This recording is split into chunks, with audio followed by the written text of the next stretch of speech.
Pernah kepikiran nggak, kenapa ya negara-negara yang punya musim dingin itu kok kayaknya cenderung lebih makmur ya? Ini ternyata bukan sekedar kebetulan loh. Jawabannya itu jauh lebih dalam dari yang kita kira.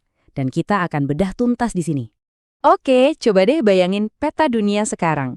Kalau kita lihat sebaran kekayaan, pernah sadar nggak sih kalau ada sebuah pola yang, ya cukup mencolok, pola yang menghubungkan geografi sama kemakmuran sebuah bangsa. Nah, lihat aja peta ini. Gampangnya, makin gelap warnanya, makin tinggi PDB per kapita, alias makin kaya negaranya. Dan polanya, wah kelihatan banget kan? Sebagian besar negara terkaya itu ngumpul di zona yang iklimnya sedang sampai dingin. Nah, dalam beberapa menit ke depan, kita bakal cari tahu kenapa bisa begitu. Biar lebih terstruktur, ini dia alur pembahasan kita. Pertama, kita lihat dulu polanya di peta.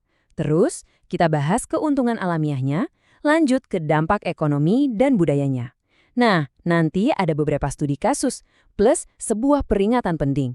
Dan terakhir, kita tarik kesimpulan utamanya. Oke, kita mulai dari yang pertama, pola di peta dunia. Jadi begini, faktanya, sebagian besar negara maju itu posisinya ada di antara garis lintang 30-60 derajat. Entah itu di belahan bumi utara atau selatan. Ya, kita ngomongin wilayah kayak Amerika Utara, Eropa Barat, sama Asia Timur bagian utara. Ini zona iklim yang spesifik banget. Terus, apa sih istimewanya wilayah ini? Kok bisa beda banget? Nah, jawabannya ternyata ada di keuntungan-keuntungan alamiah yang mereka punya. Yuk, kita masuk ke bagian kedua, keuntungan alamiah. Jadi, wilayah-wilayah ini tuh kayak dapat paket komplit dari alam. Mereka punya 4 musim yang jelas, yang memaksa orang buat merencanakan jauh-jauh hari. Tanahnya juga subur banget, sisa-sisa dari zaman es dulu. Terus, banyak sungai besar, kayak Rhine atau Mississippi, yang dari dulu udah jadi jalur tol buat perdagangan. Dan jangan lupa, garis pantai yang panjang dengan banyak pelabuhan alami, ini yang membuka akses mereka ke seluruh dunia dari zaman bahela. Selain itu, ada satu faktor lagi yang penting banget, kesehatan. Dulu, di iklim yang lebih dingin, penyakit endemik kayak malaria atau demam berdarah itu lebih jarang. Artinya apa? Ya, biaya kesehatan di masa lalu jadi lebih rendah, dan yang paling penting, tenaga kerjanya jadi lebih sehat, lebih produktif. Ini ngaruh banget loh. Oke, dari faktor alam, sekarang kita pindah ke manusianya. Gimana caranya iklim bisa sampai membentuk ekonomi dan bahkan budaya sebuah masyarakat? Nah, ini dia bagian ketiga kita, dampak ekonomi dan budaya. Coba deh kita ikutin alur logikanya. Musim dingin yang keras itu kan memaksa manusia buat adaptasi. Mereka harus mikirin cara nyimpan makanan, bikin rumah yang lebih kuat, ngatur energi biar nggak mati kedinginan. Kebiasaan ini yang diulang terus selama ribuan tahun, pelan-pelan membentuk budaya yang penuh perencanaan jangka panjang dan disiplin. Hasil akhirnya, ya budaya kerja yang efisien dan sistematis. Nggak cuma itu, musim dingin kan panjang. Artinya, orang lebih banyak ngabisin waktu di dalam rumah. Kondisi ini secara nggak langsung justru mendorong lahirnya tradisi membaca, meneliti, dan pendidikan.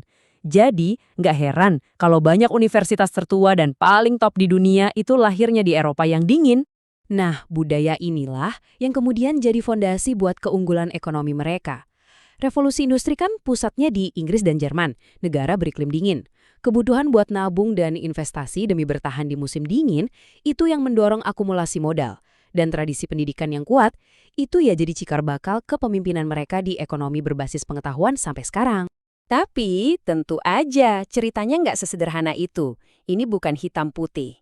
Mari kita lihat beberapa contoh modern dan... Nah ini dia, sebuah peringatan yang sangat penting. Jejak-jejak ini tuh masih kelihatan banget sampai hari ini loh. Coba lihat Jerman dengan manufaktur presisinya, atau Swedia dengan inovasi teknologinya, Jepang dengan disiplin sosialnya yang luar biasa, atau Kanada yang jago banget mengelola sumber daya alamnya. Semua ini sedikit banyak mencerminkan sifat-sifat yang tadi udah kita bahas. Nah, sekarang kita sampai di bagian yang super penting. Sebuah peringatan biar kita nggak salah mengartikan semua ini. Penting banget buat kita garis bawahi, iklim dingin itu bukan satu-satunya faktor penentu kemajuan.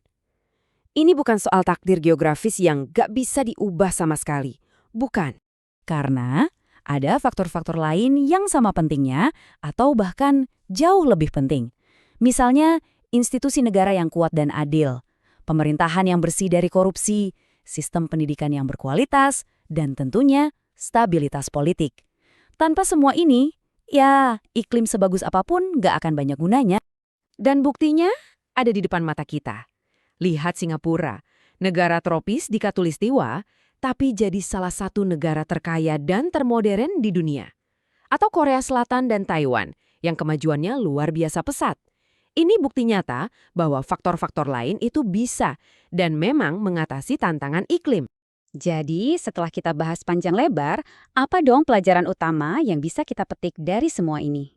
Tabel ini, menurut saya, merangkum semuanya dengan sangat ringkas dan jelas.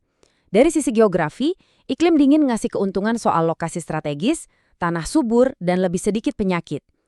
Dari sisi ekonomi, iklim ini memicu industrialisasi lebih awal dan juga kebiasaan menabung. Dan dari sisi budaya, iklim dingin menumbuhkan disiplin, perencanaan, dan penghargaan yang tinggi terhadap pendidikan. Tapi, inilah kesimpulan akhirnya. Poin paling krusial. Iklim mungkin memang ikut membentuk cara manusia berpikir dan bertindak di masa lalu. Ya, semacam memberikan head start gitu ya. Tapi pada akhirnya, kemajuan itu ditentukan oleh bagaimana kita mengelola lingkungan dan membangun masyarakat kita sendiri. Lewat apa? Ya lewat institusi yang baik, pemerintahan yang bersih, dan pendidikan yang unggul. Ini membawa kita ke sebuah pertanyaan terakhir yang menarik buat direnungkan. Kalau iklim adalah salah satu kekuatan besar yang membentuk masa lalu, kira-kira kekuatan apa, mungkin teknologi, globalisasi, atau justru perubahan iklim itu sendiri, yang sekarang sedang membentuk masa depan kemajuan global? Nah, itu dia PR buat kita pikirkan bersama.